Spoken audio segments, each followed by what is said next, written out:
Chapter 13. The youth went slowly towards the fire indicated by his departed friend. As he reeled, he bethought him of the welcome his comrades would give him. He had a conviction that he would soon feel in his sore heart the barbed missiles of ridicule.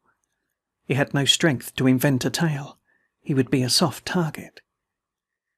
He made vague plans to go off into the deeper darkness and hide, but they were all destroyed by the voices of exhaustion and pain from his body.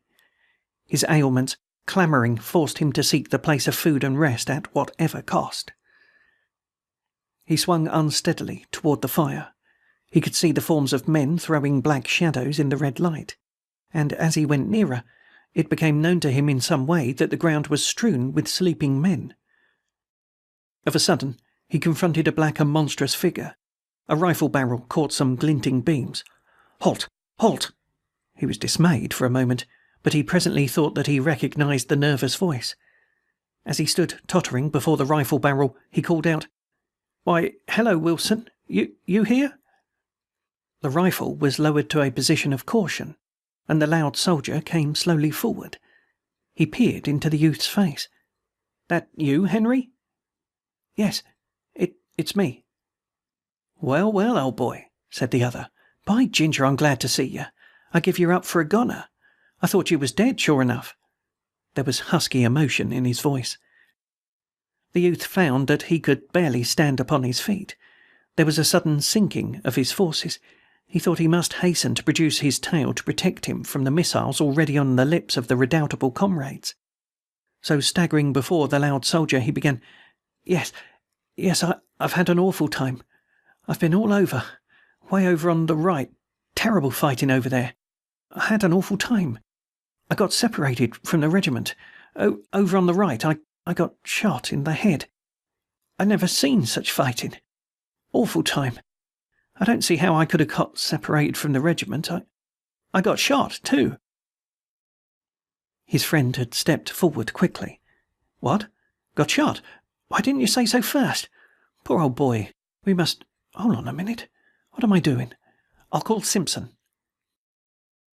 Another figure at that moment loomed in the gloom.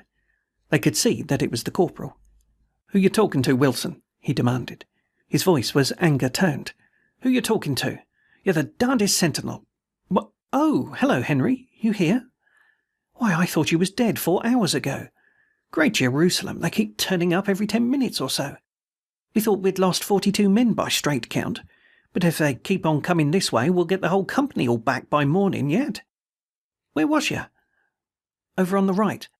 I got separated," began the youth with considerable glibness.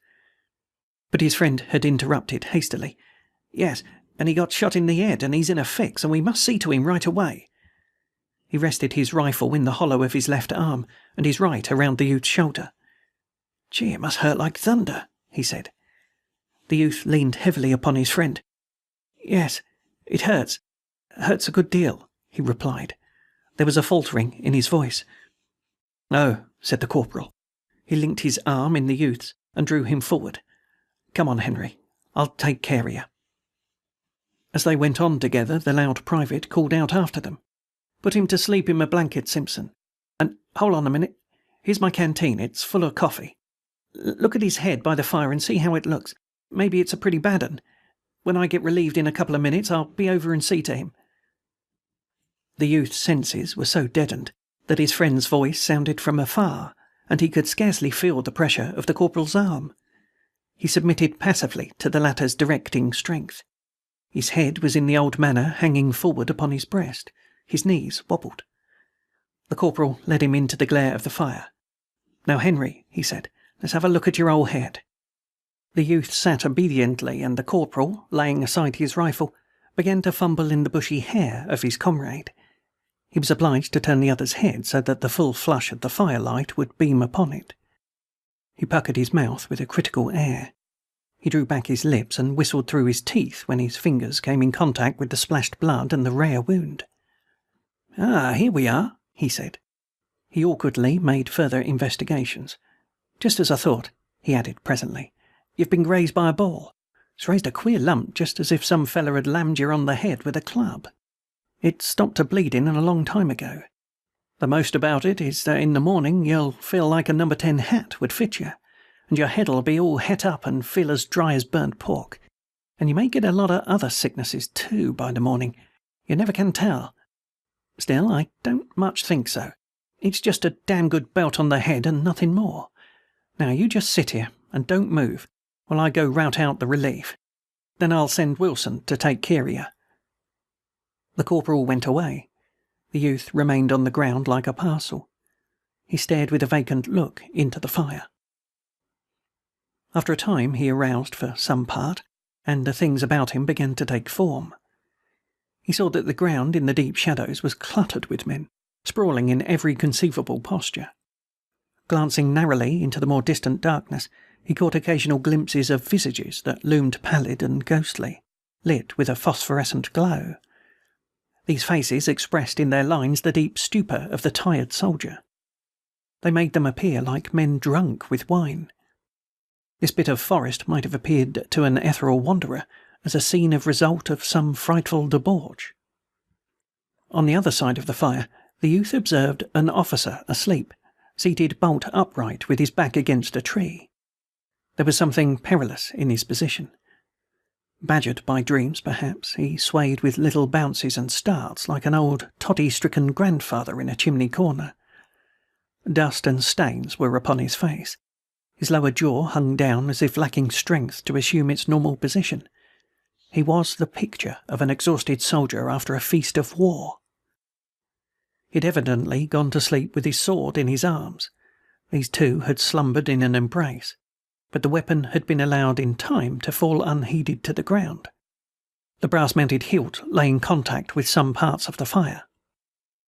Within the gleam of rose and orange light from the burning sticks were other soldiers, snoring and heaving or lying death-like in slumber. A few pairs of legs were stuck forth, rigid and straight. The shoes displayed the mud or dust of marches and bits of rounded trousers, protruding from blankets, and showed rents and tears from hurried pitchings through the dense brambles. The fire crackled musically. From it swelled light smoke. Overhead the foliage moved slowly. The leaves, with their faces turned towards the blaze, were coloured shifting hues of silver, often edged with red. Far off to the right, through a window in the forest, could be seen a handful of stars, lying like glittering pebbles on the black level of the night. Occasionally in this low-arched hall, a soldier would arouse and turn his body to a new position, the experience of his sleep having taught him of uneven and objectionable places upon the ground under him.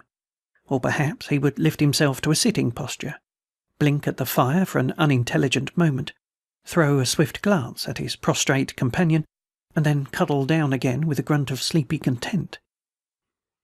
The youth sat in a forlorn heap until his friend, the loud young soldier, came, swinging 2 canteens by their light strings. "Well now, Henry, old boy," said the latter, "we'll have you fixed up in just about a minute." He had the bustling ways of an amateur nurse. He fussed around the fire and stirred the sticks to brilliant exertions. He made his patient drink largely from the canteen that contained the coffee. It was to the youth a delicious draught. He tilted his head afar back and held the canteen long to his lips. The cool mixture went caressingly down his blistered throat. Having finished, he sighed with comfortable delight. The loud young soldier watched his comrade with an air of satisfaction. He later produced an extensive handkerchief from his pocket. He folded it into a manner of bandage and soused water from the other canteen upon the middle of it. This crude arrangement he bound over the youth's head, tying the ends in a queer knot at the back of the neck. "There," he said, moving off and surveying his deed. "You look like the devil, but I bet you feel better." The youth contemplated his friend with grateful eyes. Upon his aching and swelling head the cold cloth was like a tender woman's hand. "You don't holler nor say nothing," remarked his friend approvingly. "I know I'm a blacksmith at taking care of sick folks, and you never squeaked. You're a good un, Henry. Most of men would have been in the hospital long ago. Shot in the head ain't fooling business." The youth made no reply, but began to fumble with the buttons of his jacket.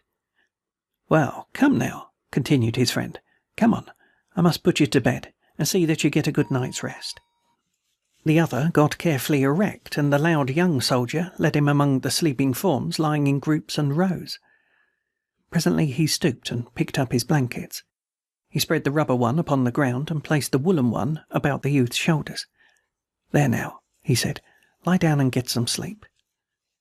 The youth, with his manner of dog-like obedience, got carefully down like a croon, stooping. He stretched out with a murmur of relief and comfort.